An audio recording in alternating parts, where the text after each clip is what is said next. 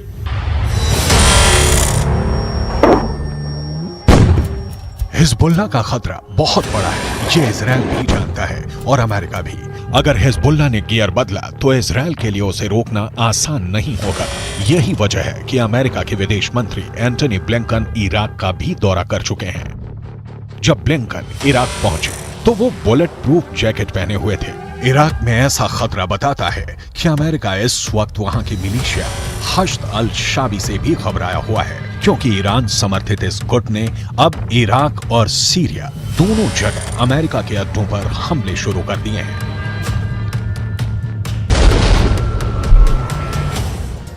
जब हिजबुल्लाह और हमास का डबल खतरा खड़ा हो गया है तो बाइडेन ने एक बहुत ही खतरनाक बम इजराइल भेजने का फैसला कर लिया। इस बम को दुनिया बालाकोट वाले बम के नाम से भी जानती है। अब इसे गाजा का नया बवंडर भी कहा जा रहा है। क्यों? जरूर देखिए कच्चा चिट्ठा के जरिए।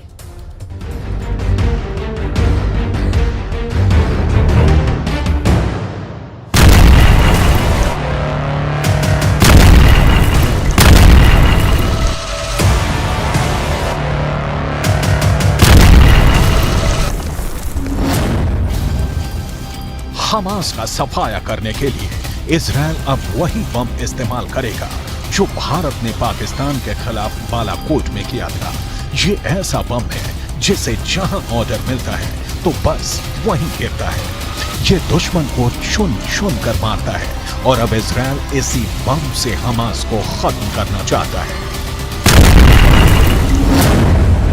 स्पाइस बम एक तरह की किट होती है जो बम को एक ग्लाइड करने में मदद करती है और फिर सैटेलाइट की मदद से ये उसी ठिकाने पर गिरता है जहां इसे टारगेट मिलता है। ये इजराइल की बनाई गई टेक्नोलॉजी है जिसका उत्पादन अब अमेरिका में हो रहा है। यही वजह है कि अमेरिका ने अब 2,500 करोड़ रुपए का हथियार पैकेज इजराइल को डिलीवर करने का फैसला किया है। स्पाइस टेक्नोलॉजी से बम को रफ्तार मिलती है, बम को रेंज मिलती है, बम की तबाही सटीक जगह पर होती है। इस बम को 60 से 70 किलोमीटर दूर से लॉन्च किया जाता है। यह बम इजराइल की हथियार तकनीक की पहचान माना जाता है और अमेरिका में उत्पादन करने के बाद यह हथियार वापस इजराइल को मिलने जा रहा है। स्पाइस तकनीक के 4 वेरिएंट हैं। पहला स्पाइस 1000, दूसरा स्पाइस 2000, यही बम भारत ने इजराइल से खरीदा था। तीसरा स्पाइस 250, चौथा और सबसे नया वेरिएंट है स्पाइस 250ER यानी एक्सटेंडेड रेंज यानी ज्यादा रेंज। गाजा पर बमबारी के लिए इजराइल को अमेरिका से जो पैकेज मिल रहा है उसके कई मायने हैं। एक ये भी बात है कि क्या इजराइल के बम कम पड़ने लगे हैं? क्या 25,000 टन से गाजा को समतल करने के बाद इजराइल के बम का गोदाम खाली हो चुका है? इस वक्त गाजा पर बमबारी जारी रखने के लिए अमेरिका इजराइल की लाइफलाइन बनकर आया है। उसके 2 समुद्री बेड़े इजराइल के आसपास ही तैनात हैं ताकि युद्ध का दायरा अगर बढ़ता है तो इजराइल को कवर फायर दिया जा सके। ये दोनों समुद्री बेड़े परमाणु बम से लैस हैं, इसलिए डर ये भी सता रहा है कि अगर हमास का खात्मा नहीं हुआ और इजराइल के दुश्मनों ने उस पर चौतरफा हमला किया तो क्या परमाणु बम एक्टिव हो सकता है?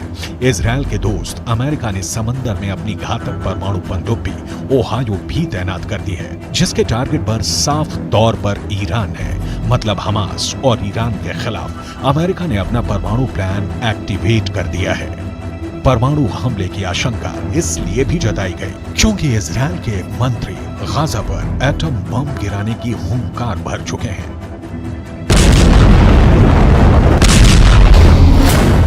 अब रूस ने भी परमाणु बम की नुमाइश करके अपनी नीयत साफ कर दी है, जिसके बाद अमेरिका घबराया हुआ है। बाइडेन ने अपने नए परमाणु बम पर काम करना शुरू कर दिया है। अमेरिका ने नया परमाणु बम बनाने का ऐलान किया है। अमेरिका का ये नया न्यूक्लियर ग्रेविटी बम होगा। अमेरिका के नए परमाणु बम का नाम B6113 होगा। नागासाकी पर गिराए बम से 14 गुना बड़ा होगा ये बम। अमेरिकी रक्षा विभाग ने ऐलान किया है कि वो B61 परमाणु ग्रेविटी बम के मॉडर्न वर्जन B6113 पर काम शुरू करने जा रहा है। अमेरिका का ये नया परमाणु बम कितना ताकतवर होगा? सवाल है कि क्या अमेरिका रूस के जार बम से भी बड़ा और अधिक शक्तिशाली परमाणु बम बना सकता है? क्योंकि विदेशी मीडिया की माने तो पुतिन ने जार बम की ये प्रदर्शनी अमेरिका को चिढ़ाने के लिए ही रखी है।